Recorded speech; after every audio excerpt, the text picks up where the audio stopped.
Hey guys, welcome back to my podcast. Today I have a very special person I'm interviewing. This podcast, I interview people, entrepreneurs, artists that kind of change the world with their craft and or entrepreneurialism and just people that really inspire me as well. So today I have Miss Mimi Kirk. Girl, it's been, I said it before we started here, I'm like starstruck. It's been like 7 years since I started watching you, and like I've been kind of slowly following you through that whole thing. How are you today? I'm great. It's beautiful out. Day Yes, up, it's really nice.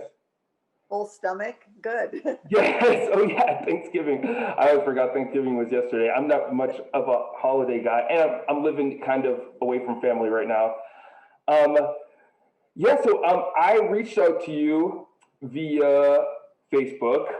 I truthfully was taking a shot in the dark. I did not think you would respond, but here we are. Like I said before, I've been following your work. Like 6 or 7 years ago, I really took a dive into veganism, plant based, raw veganism, and researched everyone. I don't know if you know John Kohler, Fully Raw Christina, all those people, and Mimi Kirk is like you're like up for in my mind. You're like up in that category. Um, when did you start the I don't know if you're. I think you said you were vegetarian first. When did you get into health, like specifically? Well, really, after I had kids, it was an Mm-hmm. important thing to see how to feed them, and so I got some books, whatever was out at the time. And but what when I really got in, let me say this: I actually went vegetarian at 30 for the animals. I didn't really think about health. I'm 30. Mm-hmm. Mm-hmm. You don't think health. You Yeah. don't think Yeah. you're going. You know, so anyway, I became a vegetarian. I had been meditating. I was just widowed at 29. At 30, I started meditating to find out more about life and to search things out more. And I'm the mother of 4 kids, so I'm raising my kids myself. And I'm everything at that time was connected to me. And in spiritual life, everything is energy. And Mm-hmm. then one day, eating some roast beef, and I realized I was eating flesh of an animal, and I was so turned off. It just made me sick to my stomach to think that that's what I had eaten an animal that was killed for me to eat. So I came home and told my kids we were going to not eat meat anymore. Nothing with a face is what I said. Now I wasn't vegan, so we still ate cheese and eggs, but I didn't know about vegan until a little later. But my Mm-hmm. kids were very happy to do it. They understood, and they were they were happy about it. And I said, if you want to eat meat when we go out to eat, you can, but I just can't cook it at home anymore. So that we were on full on vegetarians, the only ones in our on our neighborhood. We were, the hippie family. Yeah. Nice. Didn't eat meat, and all the kids, their friends would come over, and they'd be eating the fruits and vegetables I had, and my kids would go to their house and see boxes of cereal in their closets and all this other food. And they're going, "Why are they eating that?" So then I learned about veganism, that if I was caring about the animals, I had to actually um, pay attention to everything. No wearing leather, no eating anything from an animal, no eggs, no cheese, nothing, and be really conscious about that. And that was the way I began to live. As my Mm-hmm. kids are eating, of course, they have their own choices what they do. Right now, I have one daughter who's a vegan. The other one is pretty much a vegan. She doesn't really eat much of anything else, but she's more a little bit flexible. And my sons are healthy eaters, but they're not vegan eaters, but they eat mostly, plant-based foods. Mm-hmm. I wish everybody did. Now the health part really didn't come until later. I mean, when you're young and you feel great, you don't think about health. But I had gone off of eating my vegan diet when I met my boyfriend, and so I was cooking everything that he liked. I made him meat, I made him everything, and then I had gained like 22 pounds, and I went for my annual checkup, and my doctor told me my cholesterol and blood pressure was high, and he gave me a prescription, 2 prescriptions. My whole family was on medication. They've had cancer, they've had diabetes, they've had lupus, they've had everything you can think of. One sister's taking 15 medications. It's like everybody was on medication. So that scared me when I saw these prescriptions. I did not want to do that. So I started researching everything I could. Now I'm 69 here when this is happening, and I'm researching everything I can, and raw food keeps coming up. And I went, oh no, I love to cook. I'm a foodie. This is Mm-hmm. sticks and celery. I don't know. I don't think I could do that. And the more I read, the more I realized just give it a shot. So for 2 weeks, I started just eating raw foods, making my own things because I didn't like recipes I found online at this time. And I was just fixing foods that I like the taste of and kind of preparing things besides salads. And 2 weeks, I felt like I had taken off 10 years. I felt so good. So I, Whoa. this is amazing. I'm going to continue with this, which I did. It was easy for me because I loved it right away. I really got what it was about, how to really make this food taste good, and how not to just eat carrot sticks and celery. What can I do to make a pizza, a lasagna, Mexican food? How do I fix that raw? Well, I figured it all out. In the meantime, 6 months passed, and I went to my doctor, and he said, "Oh, the prescriptions are working fine. Everything is normal." I never filled the prescriptions, I told him. He said, "What did you do?" He was just completely shocked. So he's been my doctor forever. I go for checkups every year, and he just says, even if I tell you to do something, you wouldn't do it. So I can't tell you anything. So that was at 69. And Wow. yeah, it was late in 69, but because I think that I was more plant-based most of the time, I was a plant-based person, even though I ate cooked vegan food, which I do now. I do eat some cooked vegan food, a small amount of that. But I think because I ate healthy all those years, it really kept me healthy. And then when I went off it, I think those 3 years or 2.5 years, whatever it was, I think that's what woke me up. And of course, there was weight gain and everything from that. So I really Yeah. learned a lot that eating this way is really good for you. You don't have to worry about weight. You just eat healthy and you don't eat processed foods. And so, I mean, I go out and speak to people, and I think that's the most important thing. I had my own experience of changing at that late Mm-hmm. age. Oh, it's never too late, but it's never too early to start, because just imagine if I was really eating and paying attention to the health aspect of the food, and not just the animal, which I still my main purpose. I can't even imagine what it would have been like if I was juicing all those years and everything. Right. Yeah. Wow. What a journey. That is crazy. So when and so you've come up with a couple of recipe books, right? 7. 7. Yep. That's what I saw. 7 books I wrote all in my 70s. So it's Whoa. never too late again for doing anything. Age Yeah. matter. I'm 82 now, currently 82, and I feel like I wake up. I have no age consciousness at all. So Mm-hmm. I my first book, I was asked. I was when I was 70. I entered a contest that PETA had for the sexiest vegetarian over 50, and I Mm-hmm. was the oldest one in the contest. I ended up winning, and that put me into the public eye. I had like about 100 people on my Facebook page just to have my family and friends. All of a sudden, in 2 days, it got press. It went up to 1,500, and I thought, "Oh my God, that's so amazing!" And actually, until my Facebook page was hacked last February, I had 190,000 followers on that. Yeah, I saw Yeah, that. until I got hacked. But now I started a new page, and I'm mostly on Instagram now. But Yes. it just built up, and I know why my popularity came over a lot of these other people is because of my age. And so Mm-hmm. I who can say, hey, here you can look better, feel better, have all the energy of a young person at any age. And so a lot of the people who eat like I do uh, don't get as quick attention from the public eye because they're younger. People don't think about, oh, they're 40, so it's easy to be healthy at 40. But Mm-hmm. all the people that are out there talking to people about eating a plant-based diet, I really think that's important, not only for your own health, but for the planet's health. I think we really need to take a look at what plant-based food does for us and what will it do for the planet. And hey, it's Mother Nature. I mean, if you go down the aisles at the market and you pick up, a box of cereal or can something, and then you go to the produce department and you pick up a red pepper. I mean, what is life? It's alive. You look at that food, you could smell it. You can't smell Mm-hmm. a box or a can. You go to the produce department, everything, if you take the time to smell things, it's amazing.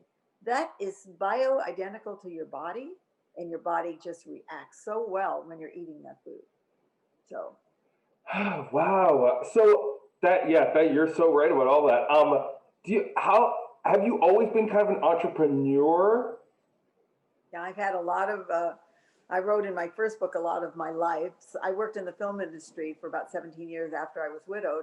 I was Mary Tyler Moore Stand-in, and I designed the clothes for Valerie Harper on the Rhoda Show, which was very popular shows in the 70s. You're probably too young to even remember them, but they were popular at that time. And so, I worked in Star Trek and all the movies during the period of time. I was on an original Star Trek and Poseidon Adventure and tons of films. I worked as a screen extra and then I had lines sometimes. And I didn't look at that as a career. I was doing that to raise my family so I could put food on the table and pay my rent. So it was a fun job. And then after that, I went off and did many things. I had a jewelry design company. I worked for a personal growth workshop company. I published an environmental newspaper in Los Angeles for a couple of years. And then I had another business that I started that I ran for 10 years, and it was a board game for women called Cowgirls Ride the Trail of Truth. I And saw all the that. with this Western kind of hip Western theme showing of spunky women today, compared to the women from the past who were doing things that women didn't do, like rodeo riding. And then I sold that company, and that's when I really started into my health journey and writing books and so forth. So But I've been you've really, been. yeah, well, I always feel like I have to do what I love, what I'm Mm-hmm. about. And then when I get an idea, I get lots of ideas. But when I get one that sticks, in the middle and wakes me up in the middle of the night, then I know I got to follow that one. So I love the health journey now. I don't, my kids are saying, what's next? But yeah, I've been doing this for a long time, and I really love it because I think it really makes a difference in people's lives to help them transition into eating healthy and gives them a commitment and why they should be doing that. And here's the commitment: if you age and get old, which that happens, you're going to age. I mean, I'm aging. We Mm-hmm. age. We get lines. We get whatever. We age, but keep taking care of your internal self and your mental self is so important because you can live the life that you want to live up until any age if you're healthy. If you're sick, you might not be able to travel. If you're sick, you might not be able to walk 5 miles a day. If you're sick, you might not be able to do the things you love to do. And so health is wealth. It's Yes. everything. It is honestly, the older you get, you realize if you don't have that, you don't have anything. Doesn't matter what your surroundings are. If you feel healthy, the sun shines every day. You know, Yes. get Yes. out of bed without aches and pains, and you feel good. And I want to mention, like I said earlier, it's not genes. You can control your cells and what you do to your body. Not everything is genes. So if you take really good care of yourself, you don't have to have what your mom or dad had or your sisters have. You could have a different life. Yeah. And and I have done that. I've proven that to Yeah. myself. I think you planted that seed inside me like 7 years ago from watching your video. Because I've heard you say something very similar, and I have my podcast YouTube channel and then a regular just personal YouTube channel. I say it all the time. There's literally, what else is there to do in this life other than to take care of your physical and mental well-being and showing Right. up in your life in the best way and your best self? What else is there? You know? Exactly. Because when you have that, then you can be good out in the world. You can be kind. You can do things for other people. But you can't put yourself last. You have to, and that's very women, as you know, taking care of your children and your husband and doing all this stuff. You put yourself last. And I talk to women all the time. It's like they tell you on a plane, you put your mask on first, to when I say mask, Yeah, yeah. the oxygen mask, put that on before you take care of your child because you're no good to anybody unless you're taking care of yourself. So I think self-love is really important. It's not, I mean, my mother would have said that's a vain thing. You're not supposed to love yourself or say nice things about yourself. But in today's age, we know how important that is. Look at your Mm-hmm. good and accept your faults. Have a humor about yourself, things you don't do so well or your faults. But also notice the good things you do of who you are and the qualities that you have. Because when you do that and you're loving yourself and you are taking care of yourself, you have to take care of yourself. Sit in a bubble bath, do it with a candle, meditate, do things that improve you. And as you age, you'll see it pays off big time. Yes, Yeah. seriously, more than money. More than money, because it can't buy you what you want. Is your health. It always can't do that for you. And I think that taking good care of yourself. Here's the thing: I never really liked exercise that much, but I did it. I would go for months and do it, and then I'd stop for months, and I just never. I try to force myself. Yoga, anything. I love Pilates, but right now I can't go to the studio. I walk 5 miles 5 days a week. That's my goal, and that's a good amount of walking. 5 miles. Yeah, yeah. Um, and I do that almost 5 days every week. Sometimes if I have an appointment or I'm doing something, I won't walk that day. But otherwise, I walk every day and exercise. Again, self-care. And Yeah. especially now with the way things are, you have to get out in nature. You have to breathe the air. You have to go out and walk. You should wear your mask. I'm a mask person. I think Mm-hmm. it's perfect to wear it. And when there's nobody there, I pull it down. As soon as I see a body coming, it's back up again. So I'm out in nature, and I think it's really important to be out in nature. Working inside a gym and working inside, that might do something for your body, but when you're actually walking outside, it's almost like a meditation. The tree Mm-hmm. smells, the animal sounds. Squirrels are running out. It's like you're in life. You're in full life. Yes. Energy from the sun. You don't get that in the gym. So being outside and working out is amazing. It's really a good thing. So, nutrition first, exercise. Well, nutrition first. It sounds like what I'm picking up from you is nutrition, mental stuff, the positive energy you take in and take Right, out, and right, exercise last, but right. all Yeah. just as important. And juice.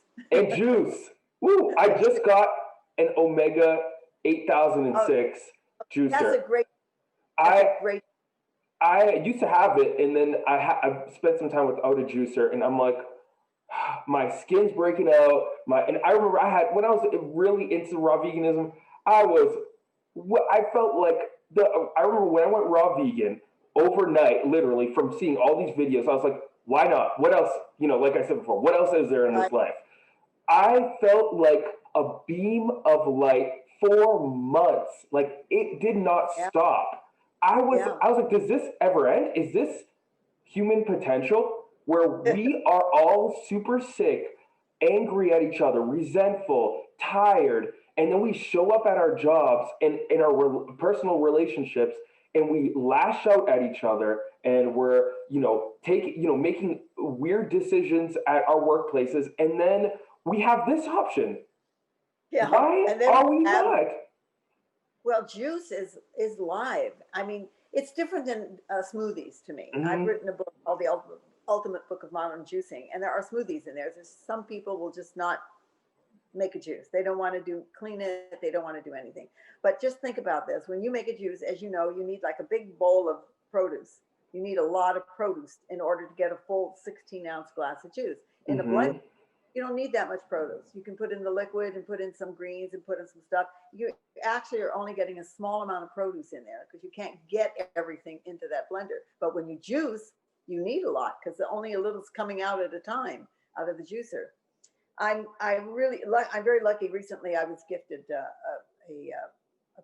called a pure juicer, and Hmm. it's a cold press juice. It's a big, like commercial looking machine, and it cold presses the juice, and it's just clean and pure, and no sediment, nothing in it. And when you drink a glass, Whoa.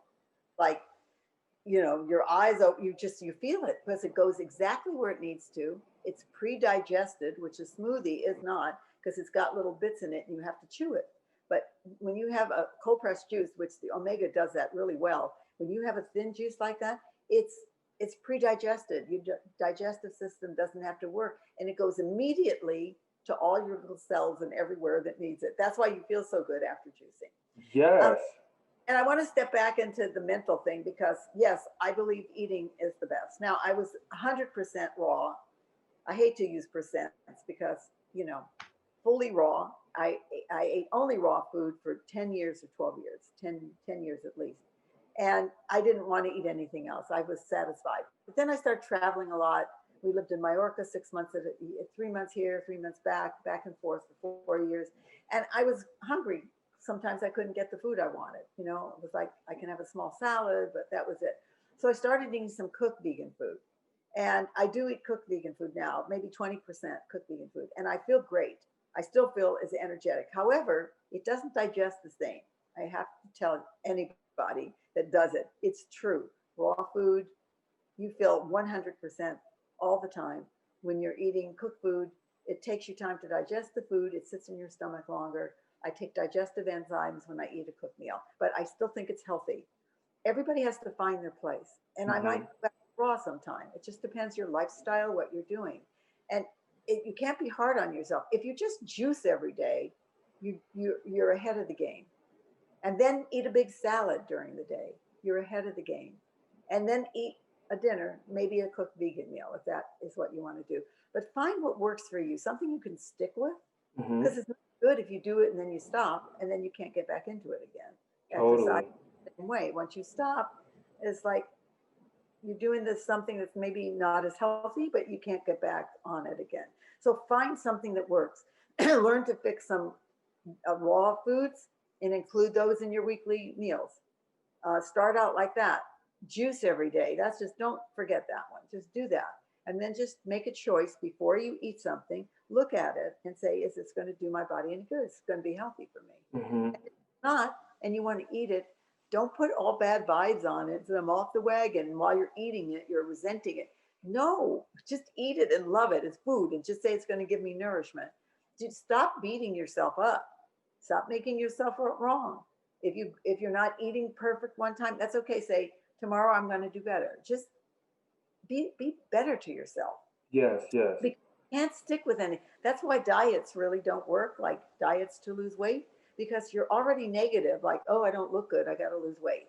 And yes, it is healthier to be thinner, but you can't go on that. You have to say, I'm going to eat to be healthy, not eat to lose weight. Eat to be healthy. And guess what? When you're eating healthy, that food is going to nourish you, and your weight will be get to where it needs to be, and it will stay there without you having to think about it again. So, don't put any, that's diets feel negative. I'm limited. I can't eat this. I can't. I tell myself I can eat anything I want. I can have anything I want. I just don't choose to eat that. I don't want it. I don't want to eat animal products. So it's easy for me. I want to eat the raw foods. I want to eat the plant based foods. So you've got to make that kind of decision for yourself. And it changes as the years go on. So you have to be flexible. Hmm. Yeah, Yeah. I, I'm with you on that. A lot of people said I've heard a lot of arguments against, eating a refined diet. People say orthorexia is a thing. Like, oh, you're vegan. You're Right. like orthorexia is like a big thing. I honestly, I think there's a little weird conspiracy with that because, like, for example, some people are like, oh, I don't only eat fast food during road trips or whatever. I don't, fast food for me, it's been like 10 years now. It is not even food. So that's like my thing. It's like I don't consider it food. I don't consider Burger King, McDonald's, all these like fast food chains. I don't even consider it food. So it's not even orthorexia. It's like what is food and what is not food. So you can eat Right. anything you want. You just got to redefine what food means in your Right. mind, in your consciousness. Right. And it should be something that gives you nutrients. We need nutrients to survive.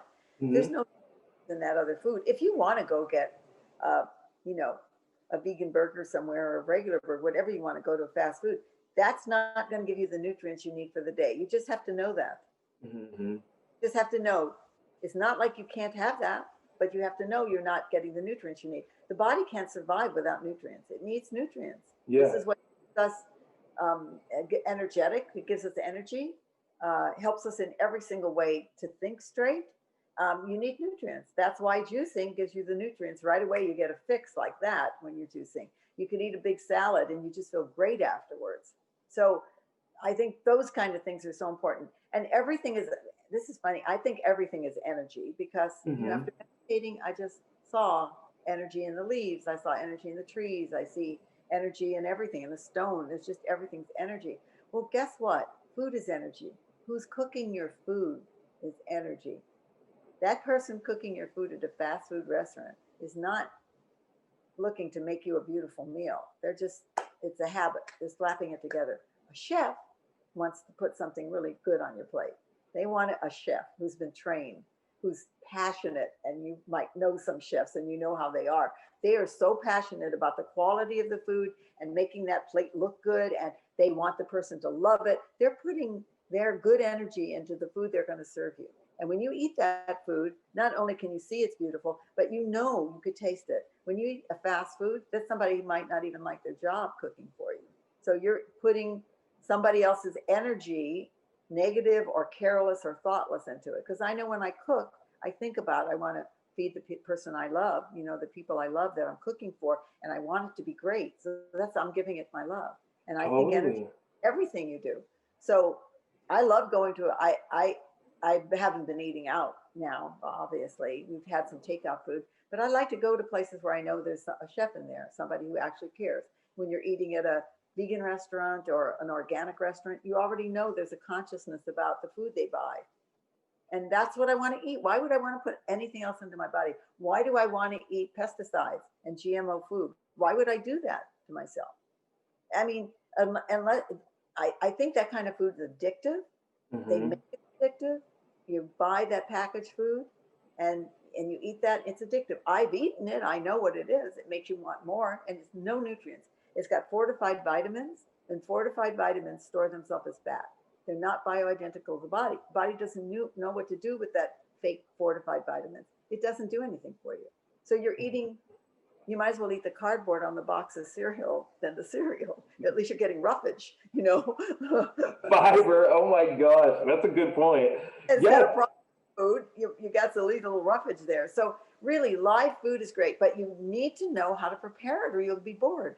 If yeah, you yeah, don't, and that's why I wanted to write my books, because if you don't learn how to make this food that tastes good, you're not going to keep eating it. If it's awful, I wouldn't eat it if it's awful. If raw yeah. food, I did eat in some raw food places, and I thought they weren't good, and I thought, oh, I can't do this. But then when I started preparing my own, oh, I know I like more garlic and I like more herbs or whatever I like in it. Then it was delicious to me. So Yes. you have to spend a little time to relearn how to cook when you're eating raw or eating vegan. You do have to spend the time. You get a good book, you go through recipes, you use some of your own judgment, and you got to give it a try. One of the books I wrote is called Raw Vitalize, Raw-Vitalize, and it's a 21-day book. I wrote it with my vegan daughter for busy people, and it's raw, and it's how to Hmm. fix dishes and your breakfasts and prepare them ahead of time. Like you can fix your meals for a week, and then you can just go to the refrigerator and grab it. You don't have to think, and you don't make a mistake. I've got my chia pudding for breakfast, my apple sunrise, my mango pudding, my overnight oats, whatever it is. In the morning you wake up, it's right there. You're not going to eat something junky. You're going to have your juice. You're going to eat that, and then you've got salad in a jar or other salads you fix. And it makes it much easier if you are busy to prepare your food, like on a Sunday or something, and have food for a few days. And it really helps you stay on a clean path to do that. Oh man, yeah. And I my last podcast guest, he has glamping sites, like the glamorous camping sites, and he was talking about nature therapy, and that kind of like opened up a whole conversation about nature Oh, yeah. therapy. And I really think you talked about being in nature, but I also consider eating foods in their most natural state is a form of nature therapy. I Yeah, really, in preparing it yourself, touching it with your hands, that you were talking about agree. smelling them. Yeah, because hey, you could go to the supermarket and buy so many things that you could just open up and eat in your car. Crack open a red pepper. I mean, what better thing is that? If you cut a red pepper in half and you fill it with all kind of vegetables and salad stuff, you can hold that and eat it like you would a sandwich or something. Hmm. You can put anything between two cabbage leaves and eat it. You can roll things up and you can eat a carrot from the market. I mean, Totally. real food. Hmm. Always go to a farmer's market and find fruit and vegetables that you can eat. You don't need heat. You know, Hmm. it's delicious. And when your taste buds change to that kind of food, nature food as you call it, when your taste buds change, the other food doesn't taste good to you. It's draw. It's nothing. You're getting Hmm. all the nutrients. Now, of course, because I'm sure that if you're eating plant-based food, people will say, "Where do you get your protein?" That's the most popular um, thing that people will say to you, and they can't believe that you can be healthy if you're not eating meat. That's what they think, or not eating cheese or anything. Well, there's an amazing movie out for any athlete who thinks that you can't be vegan and be muscular. It's called Game Changer. I don't know if you've seen it yet, but if you haven't, you must watch it. Mm-hmm. Uh, I have not. it's called Game Changer. You can get it on Netflix, and it is high power athletes, um, football players. Arnold Schwarzenegger went vegan. The strongest man in the world, big muscle guy who lifts weights that you can't even believe, like, he can lift a car off you, and he's a vegan. So it shows that you can eat. There's there's protein in everything. When protein started to be important, I really think it must have been the meat and dairy companies that said you need X amount of protein, because you don't need that much protein. You need Mm-hmm. protein, but you don't need as much as they used to say. It's not at the top of the pyramid anymore. Mm-hmm. This movie is great for men, I think, to watch, because men are worried about losing muscle mass and muscles, and this is it's just an amazing movie. It's really done so well. It's directed by the guy who did Titanic, that director, and Whoa. yeah, it's a really well done. There's a lot of good movies out there, and this isn't just for. This is not like one of those horrible ones where it shows how terrible they treat the animals. This is just really about building muscle and how you can be healthy and how much healthier you can be and more energetic you can be than when you're eating meat and dairy. So it's a Yeah. great game changer. It's a great film to watch. But it's true, you don't need as much protein, but there's protein in everything. All your vegetables have small amounts of protein in it. I eat hemp seeds. I make hemp milk. I make almond milk. Nuts and seeds have a lot of protein in it. I use nutritional yeast, which is not a raw product, but I make my cheeses with that. And I'm not, no one's ever told me, I go every year for a checkup. No one's ever told me I'm protein deficient. Yeah, and that's like I think that's really a term they use for people that are like anorexic that literally have such a low amount of everything. Once you get to protein deficiency, I mean, yeah, I remember Well, when. Yep, continue. oh, Yeah, I'm sorry. sorry. I was going to say, I think years ago that vegetarians and vegans looked emaciated because they didn't really know how to balance the food and how to eat Hmm. enough food. They were eating healthy foods, but they weren't getting enough calories, and so they looked really bad. So people always thought vegetarians and vegans aren't healthy. They don't look healthy, but now it's not. It's not that at all. So Oh, yeah, I remember when I went raw vegan. It was like the fruit diet, like going crazy on fruits. I am not even joking. And I would see all the testimonials. It's funny, you can see testimonials all you want until you live it. It's quite life changing. I remember the first 2 weeks, I was eating like ton of oranges, ton of carrot juice, all this stuff. And then I've never been even in high school, never been athletic or anything. In 3 days, I rode my bike for like 75 miles or something crazy, crazy. Like I had this like I would wake up at night and like it was like I would go to sleep at 10 or 9, wake up at like 4:30 in the morning, and I wasn't tired. I please, didn't have Brad, nothing in my eyes, not lethargic. I didn't drink coffee, I didn't drink tea, nothing. It was and I was it just kept hitting me like why do we have a society that pushes not only just advertises junk food, but like encourages eating junk food, encourages drinking coffee. Why are we so um, polarized towards like these like the unhealthy activities when this is a lifestyle that you can have overnight and right. change everything? Like if everyone did that, I think the world, the way we do everything would change. The way we picked politicians, the way everything would change. You know? Yeah, and can you imagine if everybody was healthy, how they'd feel? They wouldn't be grumpy. They'd feel great. That's You know, yes. I'm I mean, I think, obviously COVID is a real thing. It's killed a lot of people, and I have a lot of health friends who think that, oh well, you don't need to do anything as long as you keep your immune system strong. I'm sorry, that is not the case. It just isn't. I know they don't want to wear a mask, and they say, well, everybody doesn't want to. They don't have taken care of themselves. It's their fault if they get it because they have other conditions pre-exist, whatever. And I think about my granddaughter's type 1 diabetes and people I know who've had cancer.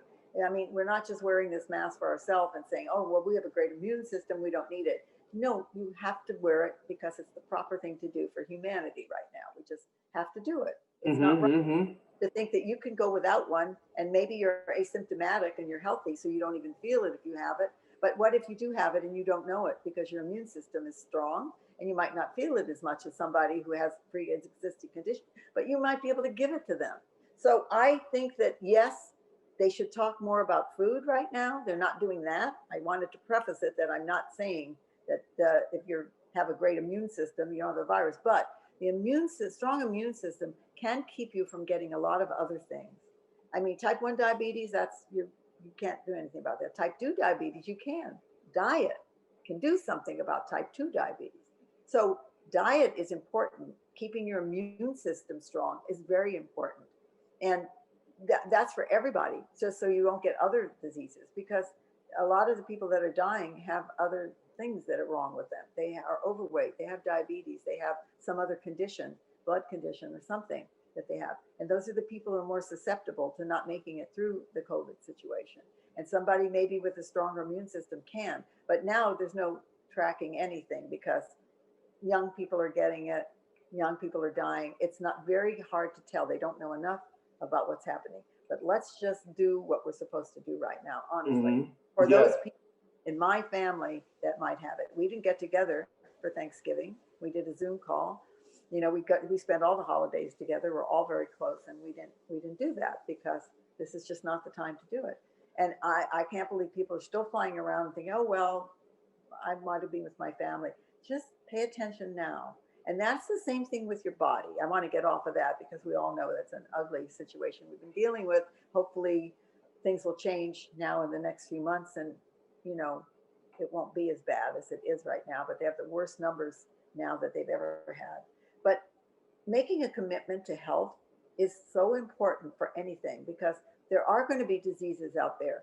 You can catch certain things, but if you really take good care of yourself and you eat the fresh food and the live food, which is bioidentical to your body, you're going to do the best you can for yourself. You're still going to age. You can't expect women, hello, you can't expect that you're going to be no lines, nothing going on in your face, nothing drooping, whatever. It happens. It happens. And you just have to accept the fact that you've aged and just stay healthy because we don't have any other control over that unless you want to go Mm-hmm. to surgery and get all that stuff in yourself. I don't want that. In fact, you can tell I'm letting my hair grow out now. Right? That was the only unnatural thing I've been doing, and now I've decided to hell with it. I'm going for it, you know. But Totally. but honestly, you just don't have to worry about your physical stuff. Just take good. You want to go how you feel. When I Mm-hmm. travel around the world and I'm out in nature, I don't think, what do I look like? Is my hair right? Is my, you know, I don't think I'm looking and I'm feeling. So I want the health to be able to feel. No one cares about my looks. I don't care about them. No one else cares about it. I want to just be able to go on a plane and put my own suitcase up, walk on cobblestone streets, walk for hours and hours and hours, and go up and down stairways and climb wherever I need to climb. That's what I want. Not how is my lipstick, you know, or what is happening over here, you know. Yes. I want to be able to enjoy my life. And if you take good care of yourself, I can guarantee you, you're going to have a better life than if you don't. I had a sister that she was in a senior home very early, never married, never really took good care of herself. She was in her 70s when she went into a senior home. And then she turned 80 and she said, well, I'd like to just stay like this forever. Now she was on 15 medications. She said, I'd like to just, if I could just stay this way, I'd be fine. And I said, no, you're not going to stay that way. If you don't eat the right foods and exercise every day, you're not going to stay that way. You're going to deteriorate because that's what happens when you get older. You could prolong it, you could slow it down if you take care of yourself. And if you don't take care of yourself, you can't just say, I want to stay this way. Yeah. But you can prolong. I mean, honestly, throughout my 70s, that was like 30 years going in there. That was like the slowest part of my life in my 70s. I was like, I really slowed it down. I felt like in my 20s sometimes. Really, Wow. and I know that if you do that earlier, if you slow down that aging process earlier, you're going to do even better than me because I didn't slow it down to my 70s, but I knew when I backed up, I could tell I was backing up. I was getting younger in my, and I was very dedicated to what I was how I was taking care of myself with all raw and everything. So that's why I say it's never too young to start. It's not difficult. It isn't difficult. You're not going to be without food. You're going to have the best desserts, the best ice cream, the best cheeses. Everything can be made raw. Everything. I've got some really amazing. I study. I'm a chef. I'm a trained chef in plant food. I studied at Matthew Kenny's Academy, and I really learned everything about raw food that you could learn, and many other things about in my kitchen. I was already writing books when I went to there, but I was the oldest person in the class. But I wanted to see what it was like to go to chef school and learn plant-based cooking. And that's just such a turnaround when you have the skills to be able to Mm-hmm. make that. It's really great to to study that. But right now there's so much stuff out, it's easy to do to make good food. Yep, Great books, yep.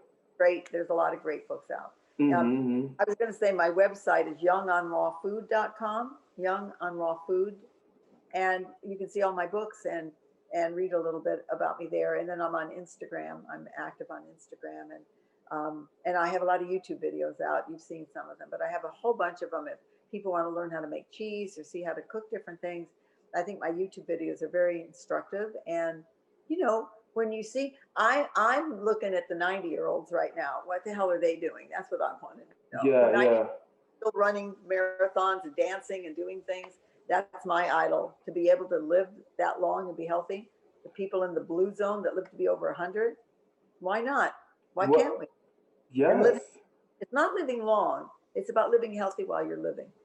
Whether it's 70, 60, 50, 80, 100, doesn't matter. You just want to be healthy. 20, 28. 20, 28. Yeah. Thought you were probably in your 20s. Yep, Yeah, yep. it's really important to start as young as possible and eat as many live foods, like you said, foods that are alive, easy to eat, especially for somebody young who doesn't maybe want to cook for themselves. Your fruits, vegetables, so easy. Totally. Sharp knife and a cutting board, and you're in. That's all you. Yes, totally. Okay. And back, I mean, really quick, back to the COVID thing. I had a video on this, and it wasn't in the video. I made very clear, like masks. We should all do what we can. I understand the mask thing. It's not about not wearing the mask.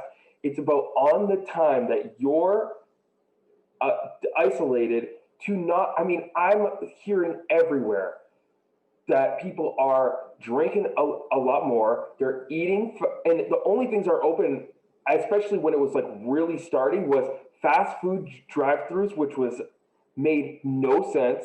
Liquor stores, the national parks were closed. So my main thing in the Yeah, video was to make sure that on our part, because they're not gonna tell us to eat back right now. I mean, I haven't heard one peep from CNN, from any of those people to introduce nutritional therapy to keep your no, immune system high. And exactly.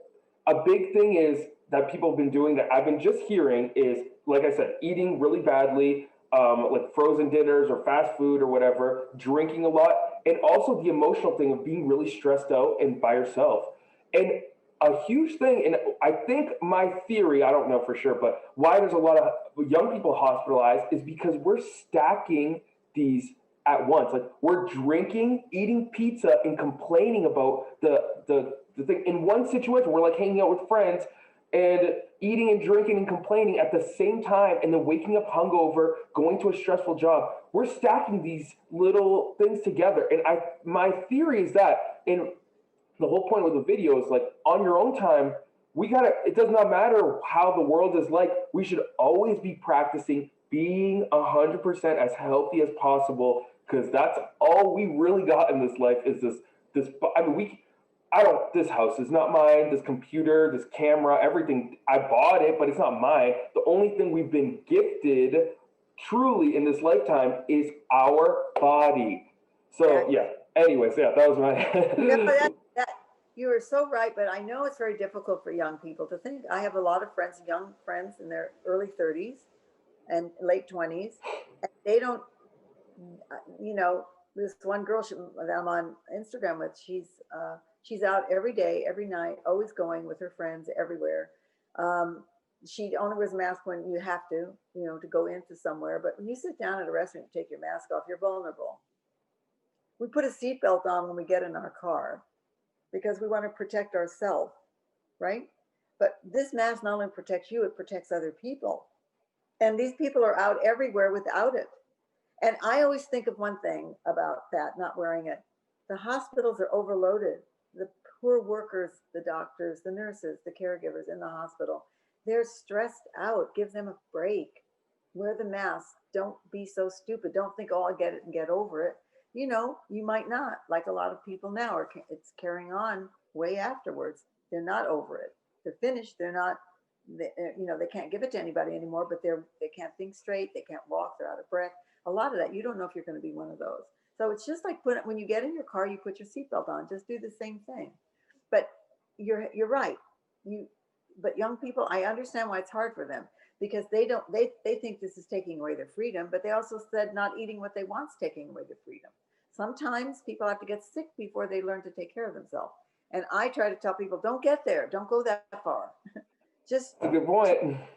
I try to feed people desserts so they can taste how great the desserts are. And then they go, oh, well, this isn't so bad. I said, that's what I'm telling you. The food is delicious.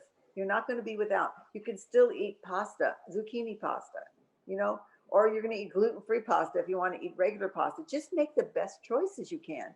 Don't Totally. out.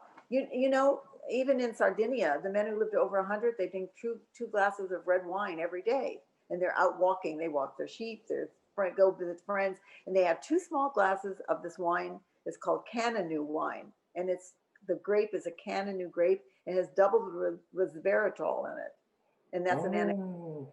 antioxidant.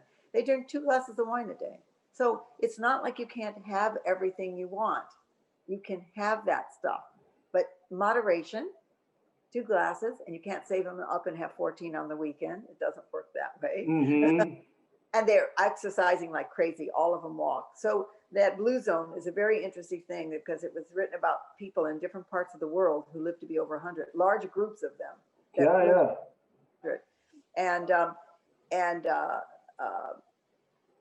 Loma Linda, which is in the United States, Loma Linda, California, they're 7-day Adventists, and so they're vegans and vegetarians up there. And those one of the groups of the blue zone was them, and others are in Icaria, Japan, in Sardinia, Italy, in different parts of the world. In Greece, I forgot the place in Greece, but that's a great book called The Blue Zone. And these are people who eat healthy. They have a full-on life, and they do eat meat, but some of them do, but they eat a very small amount. Not like the whole plate they give us in the USA. They eat it like a little card deck and maybe once a week. If people don't have a full plate of food, they think something's wrong. They have to fill a huge amount of food up in order to feel that they're getting, enough nutrients. And that's not it. It's what you put on the plate. Mm. Chips gives you nothing. But you eat, a red pepper, you've got something. You're getting nutrients. Or you eat, you know, I mean, fruits. You got to find some fruits you like. There's so many. There's thousands of them. You got to find something you like. Some people eat 10 bananas every day for potassium. I know people just eat bananas and go on a cleanse. I think cleanses, by the way, are good. It's good to give your body a rest. Like you eat like at night, maybe not past 6 or 7 o'clock, and then you don't eat the whole night. And the next day you eat when you get hungry in the morning. And what you eat's important. Like you have the juice. So you're giving yourself a little bit of a cleanse overnight, Mm-hmm. a little bit of a fast to give your stomach a rest. And then you eat your 3 meals a day with some snack in between, fruit or some other kind of snack that's healthy. And you'll have plenty of food to eat. And you'll start to see everything change. Your body changes, your skin changes, your everything changes. I mean, Yeah. my skin and my body is not like somebody who's 80. I've seen what that looks like. And my skin is not like that. And I know that's it. I do eat oils. Some people say no oils. I do eat some sugar, but natural maple syrup is my sugar choice. If someone has cancer, they shouldn't eat sugar. They shouldn't be eating fruits. You have to adjust to what is going on. In my book, The Ultimate Book of Modern Juicing, I say different things for different ailments that you might have, what to put in your juice. So it's really good. If you can't sleep, here's a good thing to use. If you've got arthritis, here's a good thing to use. So food is medicine. It's medicine. It really is. And if you Mm-hmm. put it together right, and herbal teas, they're medicine. They're herbs. They really do help your body. Organic herbal teas are amazing for you. Green tea every day. That's just an amazing herb. So Seriously. Yeah, and there's a whole like now it's like the big booming industry of cannabis is like booming, and yeah, that's one plant. Imagine the hundreds and thousands, millions probably of other type of plant variety. Do you think there's just one plant that's going to be medicinal in that way? There's tons, tons. It's just there's tons one. of It's just one that's psychoactive that we've monetized on, and found a bunch of different versions of it. But and I know, of course, not ragging on it or anything, but it's interesting. I just knew some guy that used to be like, oh no, holistic is like holistic health is BS, and like herbs are they don't work. It's all placebo, blah blah. Yet every day he was toking it, saying it was medicine. He would go on Instagram saying he was medicating it up, and I'm like, you think, yeah, do you think that's the only version of plant medicine that exists out there? Really, no, that and ayahuasca. I think there's a lot yeah, more. yeah, yeah. Well, I had a very, really amazing experience one time. I worked for a billionaire family. I ran their household for a few years, and we used to put on a lot of fundraisers, and Sting was very involved in the Rainforest Foundation, raising money, and he brought Chief Rowney, who's chief of the Kayapo tribe in Brazil, to the house because we're going to do a fundraiser for the Rainforest Foundation. So he only spoke Portuguese, and he had that big lip. They put a plate in the lip, and he Oh, was dressed right. But he came to the house and he went outside and he saw all the orange trees, and he was like, so amazed at seeing fruit growing off the trees. Then he came in the house and he took out a map. There was a translator there. He took up this map, all folded up, big old map, and he laid it on the table. And he said, when he was a boy, his family would go from here all the way over here. They would travel and move around and so forth. And now he said, we can only go from here to here. They've taken down all the trees. And he said, the problem with cutting down those trees is that forest that we live in is full of medicine. The plants in there are full of medicine. And not only do the trees are oxygen, and when those are gone, nobody will be able to breathe anywhere because that's the largest amount of oxygen area. But he said, we can heal anything with the plant medicine. And all the medicines that people use here, that he has seen that are in pills and little things, he was like amazed at that because they're using the regular plants as medicine. He said they're killing all the medicine that could heal anything in the world.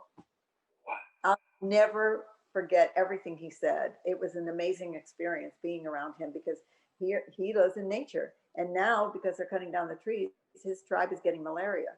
And they have to keep moving oh, further in because the more they're in contact with the humans, they're so clean, the more they're getting the diseases from other people coming in, logging the trees and stuff. So they keep moving further and further and further in the forest to help stay away from all the disease. And he said, now we've lost some of the medicine we used to have. I mean, wow. and then when I think about the environment, how careless we are, and thinking that you can go on eating meat and not taking care, and GMO foods and all the synthetic things that are happening that our bodies can't really handle. We can't handle that food. Leave it alone. Mm-mm. Stop taking the seeds out of everything. Just leave it. Get those heirloom seeds and just grow those. Stop trying to feed huge amounts of people with food that's not even good for them. That's going to Yeah. harm and cut their life out. So I'm very much into the natural thing, and everything that's going on right now. The environment to me is one of the biggest issues that we have to take care of.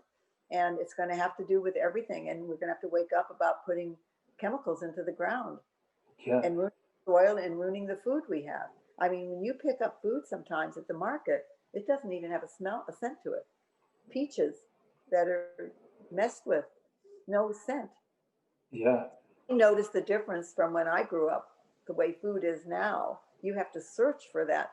You have to go to a farmer's market and try to buy food that, someone just grew, and they're doing it organically or Yeah. sustainably as possible because our food has really changed. So we have to wake up, and we have to read labels, and we have to know what's in the food we eat. That's if we want to stay healthy. If not, hey, whatever, do what you want. But you're not going to, what if you live long and then you're sick? You think, oh, I don't care. I won't live long. Or what if I live long? I'm going to tell you, you're going to care. When you get to be my age, if you're sick, you're going to care. You're going to care. Trust me. You're Yeah. not sick. You're not going to want to be sick. And what you do right now is make the right choices so you don't have that. It doesn't have to be like you're being tortured or it's hard to do. It'll be easy to do once you start. It might take a little time to learn it, maybe a year to get into it fully, but once you learn it, you'll never even want to go back the other way. You won't even think about that other food. You won't even, Hmm. no cravings, nothing. You'll be in really good shape. So, Oh, yeah.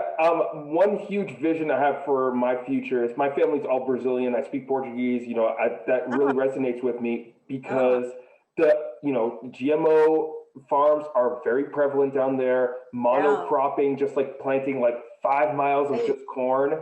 right. And I really believe in biodiversity. And once with us talking about nature, I mean, eating well and people start really being educated, I think there's going to be a huge surge of people wanting to live that lifestyle, and there's going to need to be a supply for that food because the grocery stores have a very limited amount. Like if you were to put like 60 raw vegans in a town, they would wipe out any grocery Yeah, store because yeah, people don't really eat that much. So there's going to be really need to be a supply. So, and my vision for the future really is to see, and I really want to be involved in creating like miles of large scale regenerative agriculture farms. So really yeah. sustainable, truly sustainable, not just like basic organic, but really giving back to the earth and like what a rainforest is like food forests. I think are really sacred. I've hung out in a couple of them,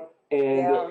20-year-old food forests that like people have been maintaining for a while, and there's a lot of intelligence. A lot just walking through it is really important to um, I think is really important for people, and we are very disconnected from that. I think that's like our natural setting is a Right, food forest, and right. it is a shame that the industry is cutting down.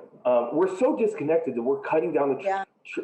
all the trees in Brazil, and it's really affecting the Unbelievable. consciousness. And they're cutting it down to graze cattle.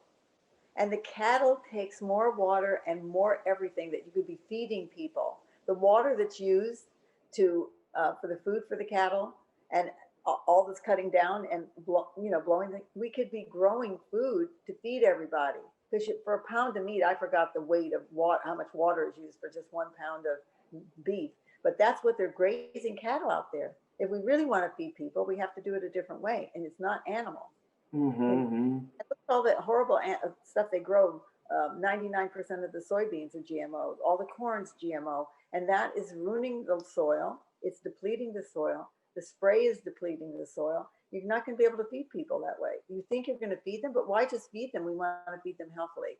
I'm counting on you and your age group people to make a difference. My grandkids are very conscious. They're into sustainability.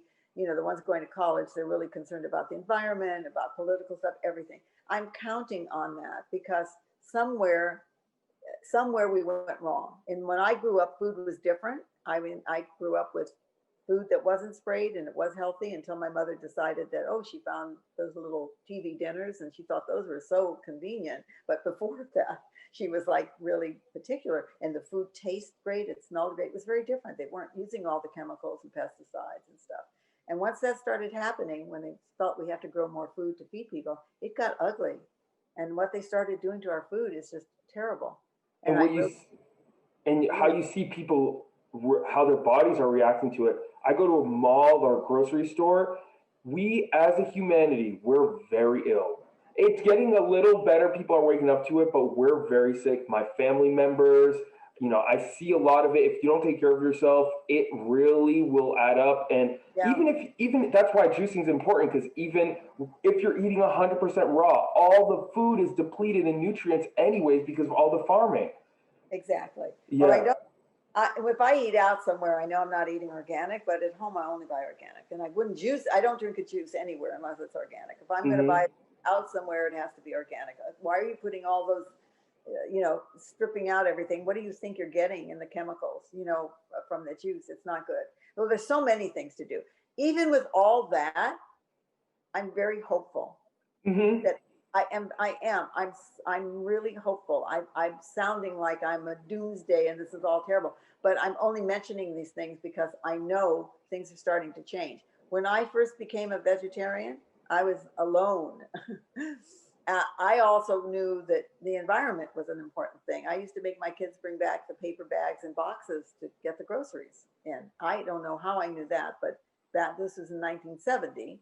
I knew that we can't keep using and cutting down trees. There's something within me that I knew that, and I don't remember where because nobody was conscious of that then. But I really feel like when I look at the markets now, alternative food is coming out. Hopefully that some of it will be really healthy. There's alternative meats now. Beyond Beef is a somebody wants a burger. It is processed, but minimally processed. There's two kinds out, Impossible and Beyond. Beyond, I think, is better. It is processed, but still, that's better than killing the animal and using that. That's the way I look at it. It is processed. It's better than eating a meat burger. And I wish that people would get with that, which they are. They're now in some of the fast food restaurants and they're doing a really good job. So I'm seeing raw foods on the market in the shelves. I'm seeing lots of vegan food. I'm seeing gluten-free. I'm seeing more conscious food out there that is prepared food, but at least that's a start for people. Mm-hmm. From the 70s to now, it's tremendous how many vegans there are. Wherever I go, wherever I travel around the world, I can find vegan food. Nobody looks at me like I have a disease when I say vegan. You know, they don't say, "Oh, yes, it has a little chicken." They don't do that anymore. Wherever I go, they understand what it is, and it's either on the menu or they know, "Oh, yes, we can fix you that." Wherever I go, anywhere, I've had that. So I think it's amazing what's happened, and I just think it's going to get better, especially now. I really do. I think people after this COVID, we started to realize what's more important to us than going to the mall and doing the things that we used to do. We want to do that. We will do that. We can do that again. But now we know what's really important and what we can do, how strong we are, how we can manage this. I know it's terrible for some people right now. Financially, business is closing. I have a lot of friends losing businesses and some people can't pay their rent and, you know, things are not looking good for a lot of people.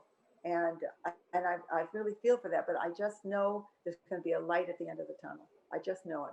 Yes. After a dark storm, the light's the end of the tunnel, and usually it's brighter than ever. And that's what I'm visualizing anyway. Yes. I'm seeing that picture that people are going to come out of this, and it's going to be better for everybody. Yes, and you said you count on us, our generation. You can count on me. I'm counting on.